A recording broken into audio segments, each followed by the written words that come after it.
High Admiral Kriegstall of the Drachnid Empire stood at the observation deck of the flagship Eternal Flame, his scaled hide reflecting the dim starlight. For centuries, the Drachnids had prided themselves on being the galaxy's only species to evolve from a death world. Their massive frames, armored scales, and natural weapons had made them the undisputed apex predators of known space. Until today. The holographic display before him showed footage from a planet designated Sol 3, transmitted by their long-range reconnaissance probes. What he witnessed defied everything the Drachnids believed about evolutionary constraints. "Play it again," he commanded, his secondary heart beating faster with each viewing.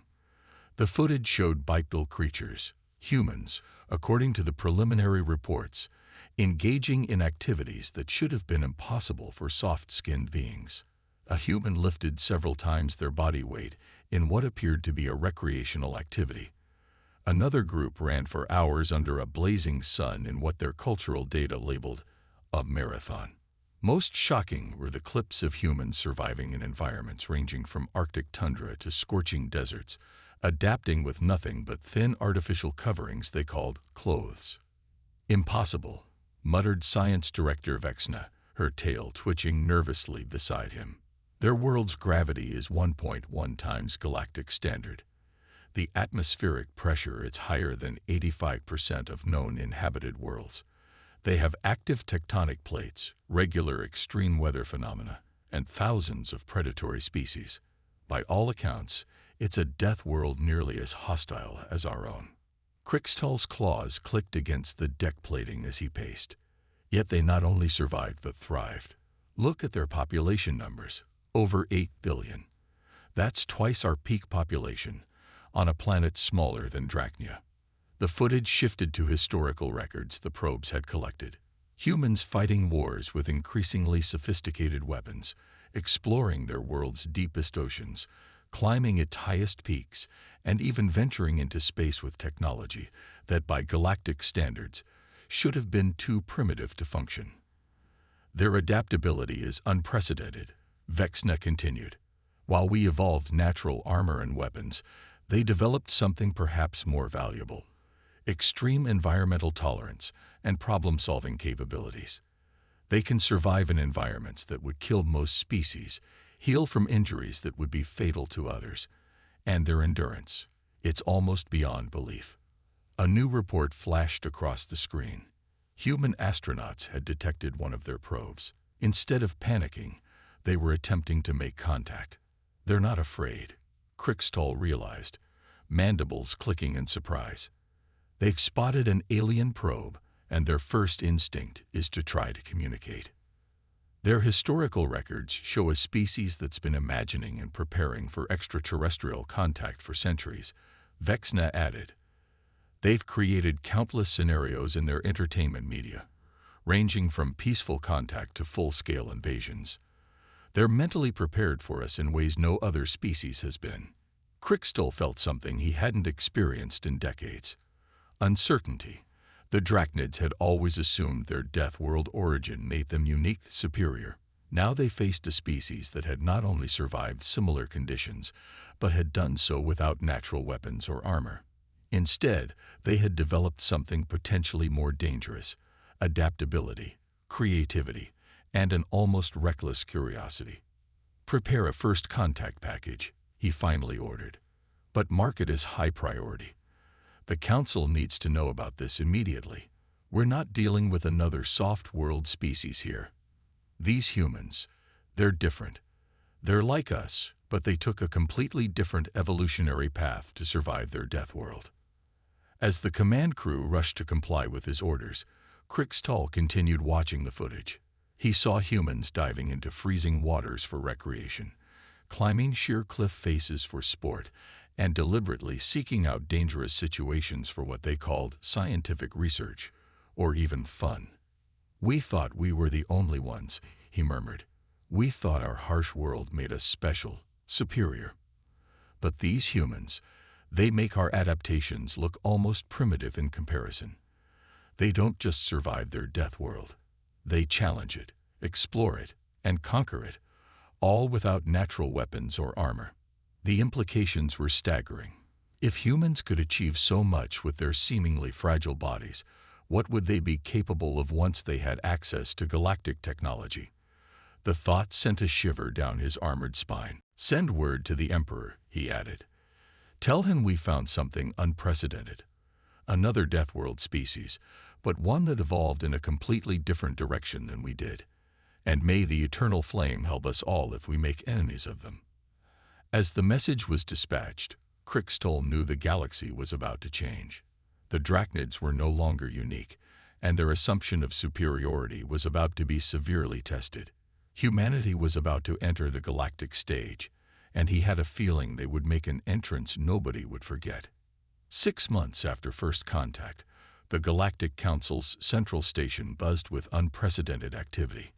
Ambassador Elena Chen stood before the council chambers, mentally preparing for her first official address. Behind her, a team of human engineers was already collaborating with alien specialists on modifications to the station's environmental systems. "They're adapting the life support to human standard parameters," explained Technician Zix, a bioluminescent Lumini who had been assigned as her guide. "Though I must admit, we're all shocked by how wide a range you can tolerate. Most species require precise environmental controls." Elena smiled, having grown used to such comments. "Humans are pretty flexible.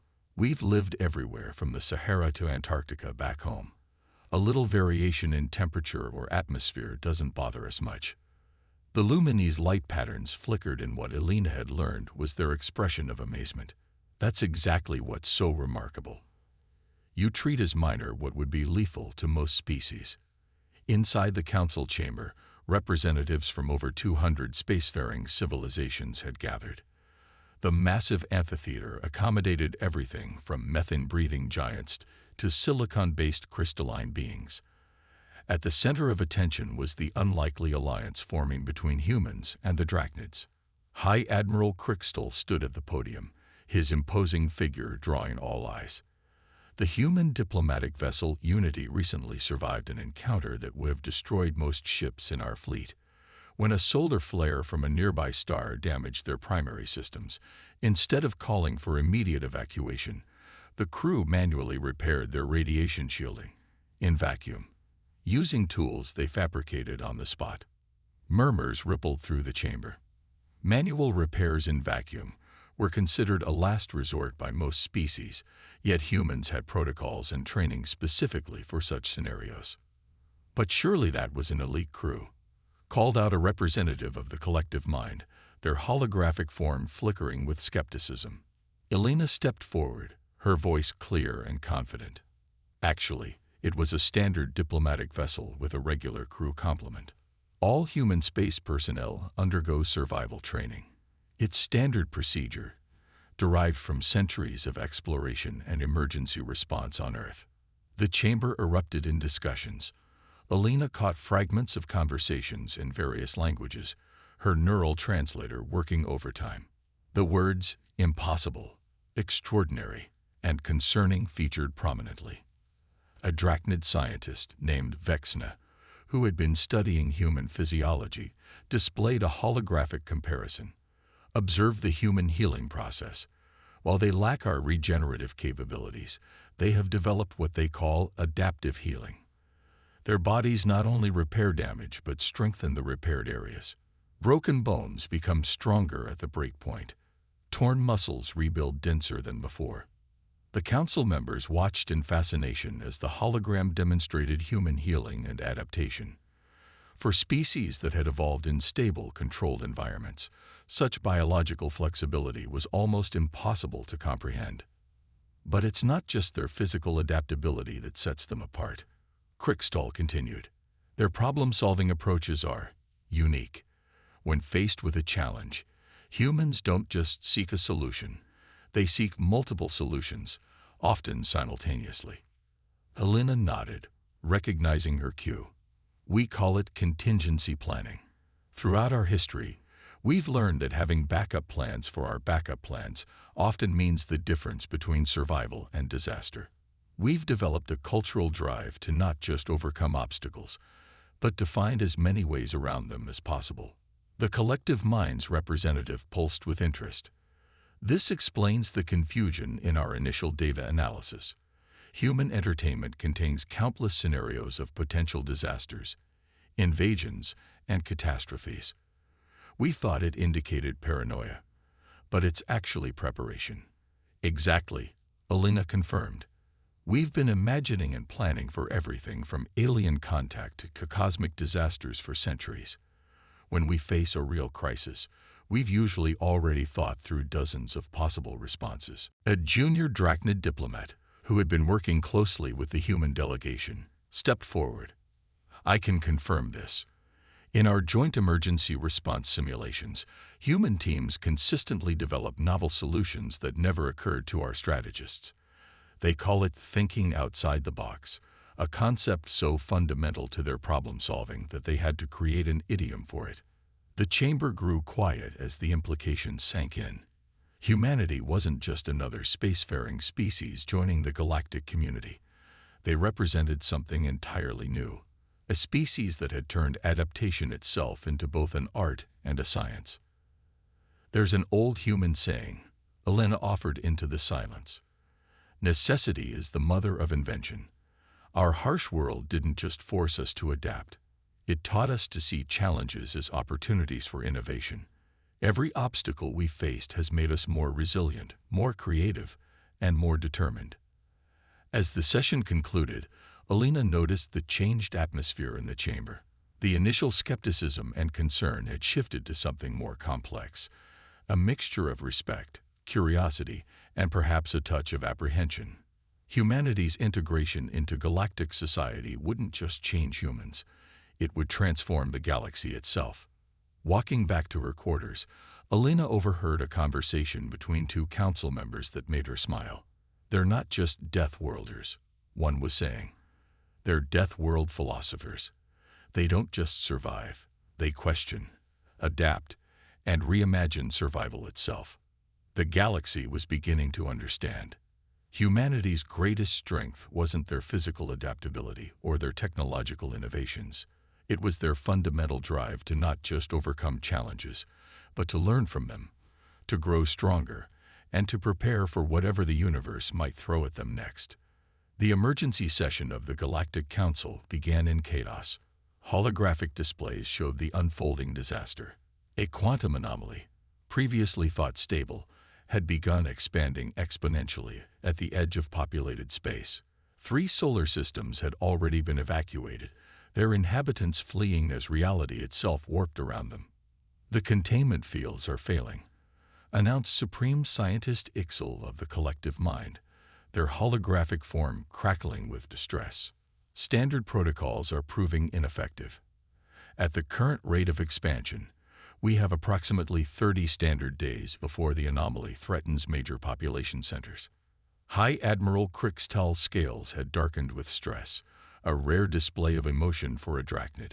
Our most advanced ships can't get close enough to implement containment measures. The quantum distortions are overwhelming our shield technology. The chamber erupted in overlapping voices until a sharp whistle cut through the noise. All eyes turned to Captain Sarah Martins of the Earth Science Division, who had been quietly observing from the human delegation section. "Sorry for the interruption," she said, her voice steady despite the tension in the room. "But I believe we might have a solution, or at least part of one." The council chamber fell silent. In the years since humanity had joined the galactic community, they had earned a reputation for unconventional but effective approaches to problems. "Explain," commanded the council president, a crystalline being whose faceted surface reflected the emergency lights. Martinez activated a holographic display of her own. "On Earth, we had a long history of dealing with dangerous environments we can't directly interact with. Nuclear accidents, deep sea pressures, extreme temperatures. We developed remote operation systems, what we call ROVs and drones, to work in conditions that would kill any living operator. But our remote systems have already failed," protested a Lumini representative. "The quantum interference disrupts all control signals." "Yes, with conventional quantum communication," Martinez agreed. "But we've been working on something different." Dr. Chen, Would you explain? Dr. Lisa Chen, a quantum physicist who had been studying the anomaly data, stepped forward. We've been developing what we call quantum tether technology. Instead of trying to fight the quantum interference, we use it. The drones effectively surf the quantum waves, using the distortions themselves as a communication medium. She displayed a simulation showing small, sleek vessels moving through the disrupted space. The design is based on our studies of how certain deep-sea creatures navigate ocean currents. The quantum tethers act like digital fishing lines, maintaining contact even in severe distortions. High Admiral Crickstall leaned forward, his tactical mind engaging. But who would pilot these devices? The neural interface requirements alone. We already have volunteers, Martinez interrupted.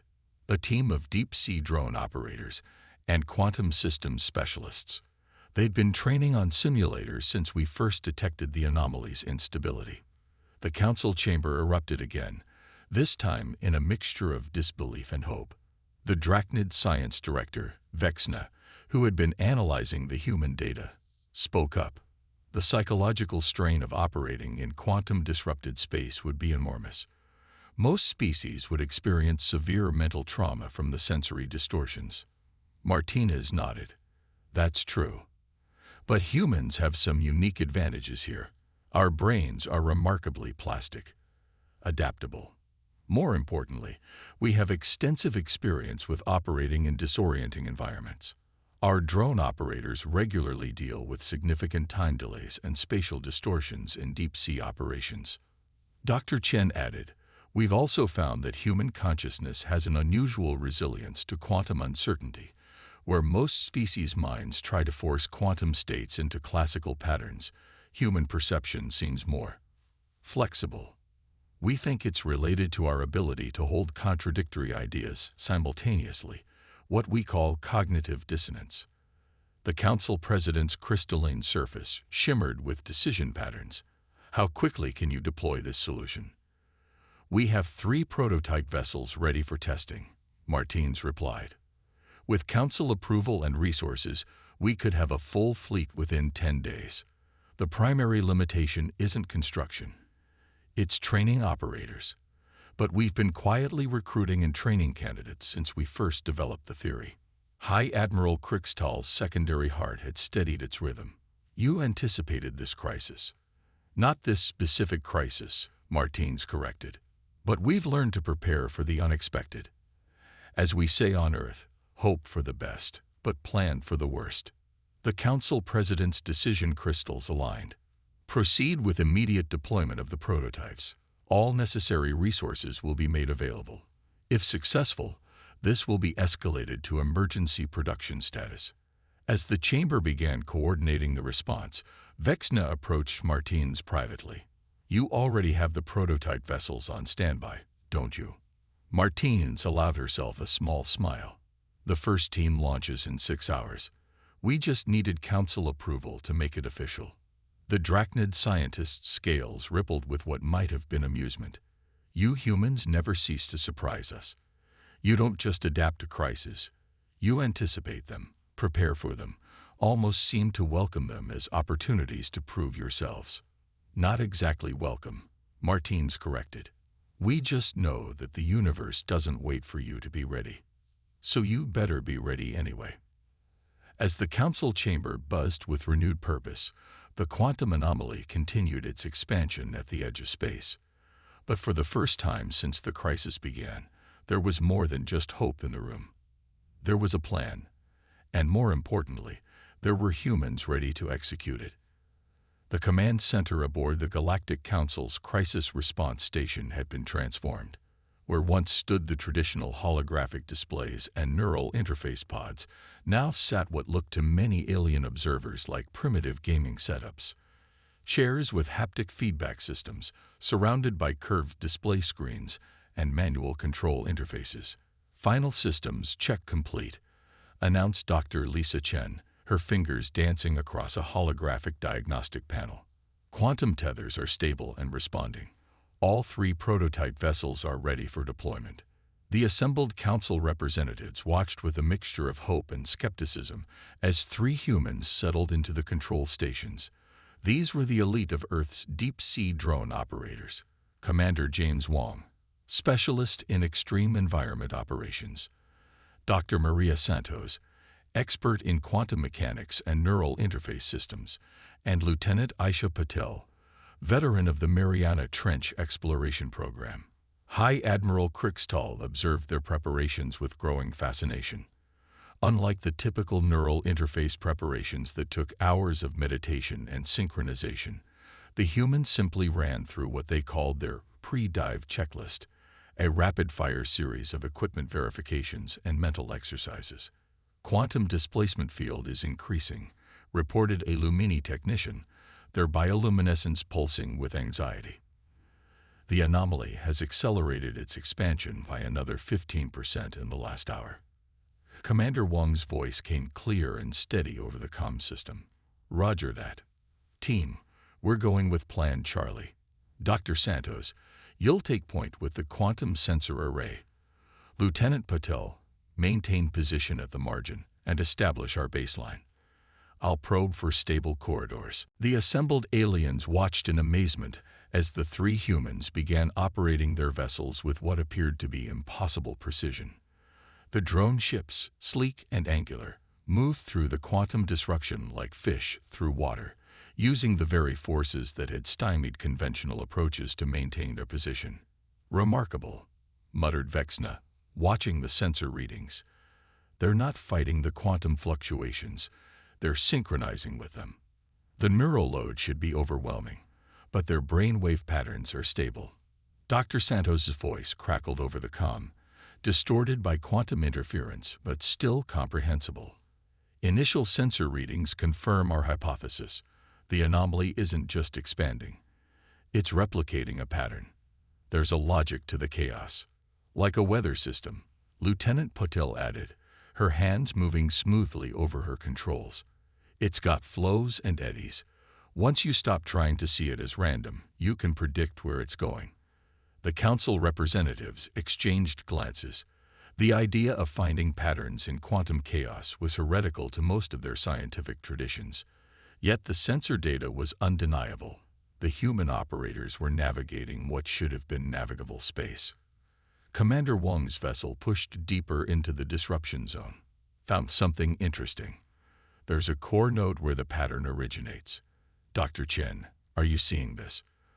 The quantum signature is almost crystalline. Dr. Chen's eyes widened as she analyzed the incoming data. It's a natural quantum computer. The anomaly isn't just a disruption. It's a computation trying to solve itself, expanding as it processes. Then we don't need to contain it, Dr. Santos exclaimed, her excitement clear even through the quantum static. We need to complete its calculation. Commander, if we position the quantum tethers at these coordinates, we can create a resonance field. What followed was 20 minutes of intense coordination that left most of the alien observers struggling to follow. The three human operators moved their vessels in complex patterns, using the quantum tethers to establish what they called a computational framework around the anomaly's core. Warning klaxons blared as energy readings spiked. Quantum surge incoming. Called out a technician. But instead of retreating, the human operators pushed forward. Now, Commander Wong ordered, full power to the tethers. Let's give this quantum computer what it needs to finish its calculation. The viewing screens flared with impossible colors as reality itself seemed to twist. For a moment, every quantum sensor in the system went dark. When they came back online, the anomaly was changing. It's collapsing in on itself, Dr. Chen reported, her voice filled with wonder. The computation is completing. The expansion has stopped.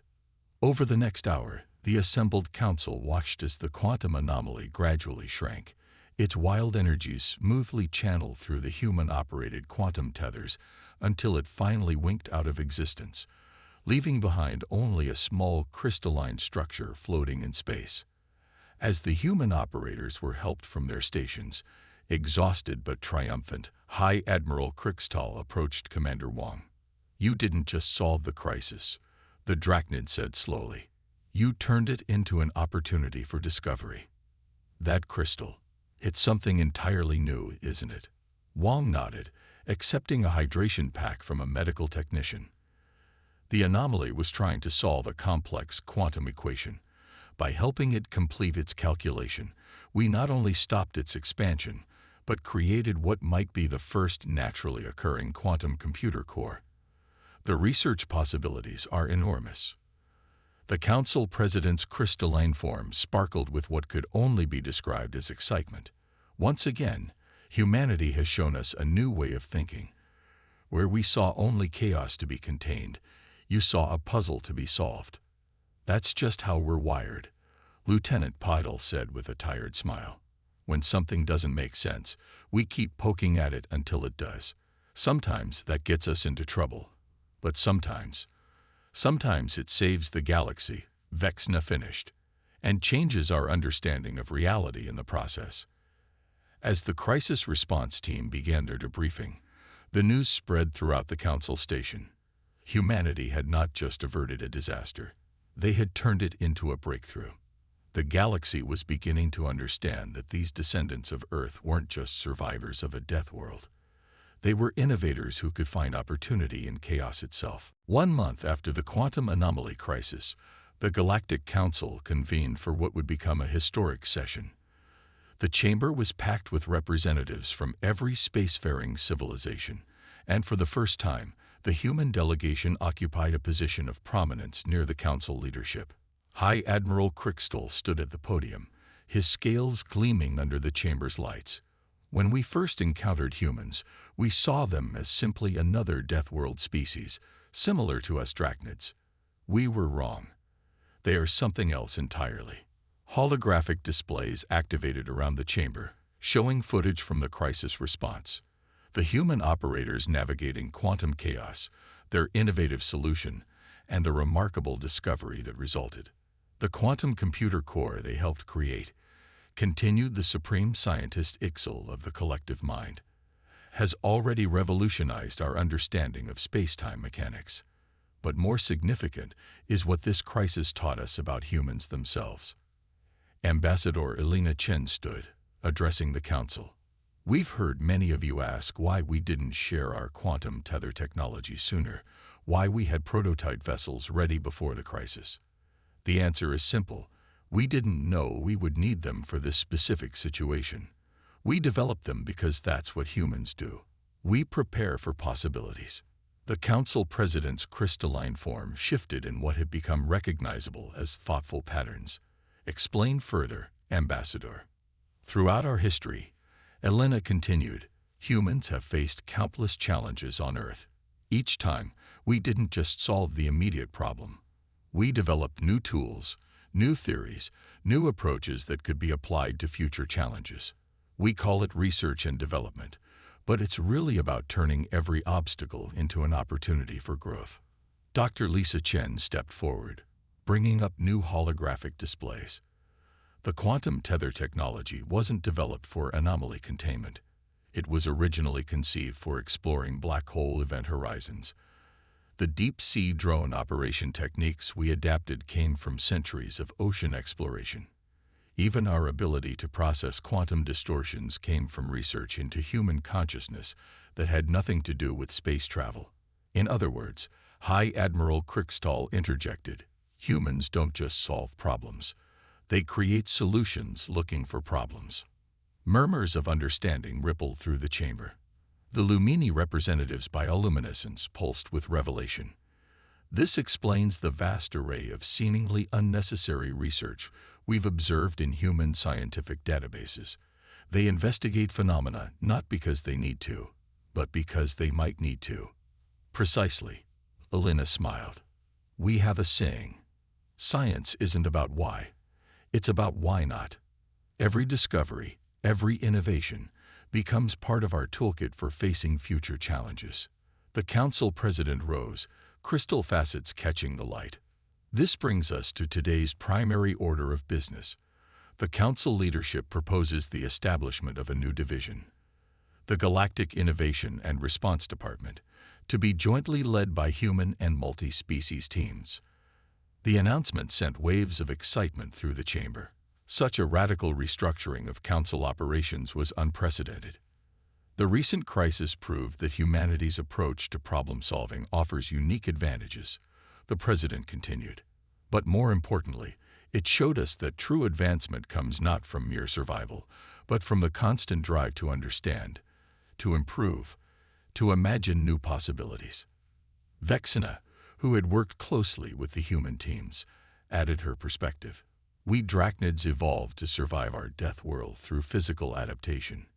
Humans evolved to survive theirs through intellectual adaptation. They don't just endure challenges, they learn from them, grow from them, and prepare for the next ones. And most remarkably, added the collective mind's representative, they do this not out of fear or mere necessity, but out of curiosity and ambition. They seek out challenges even when not forced to face them.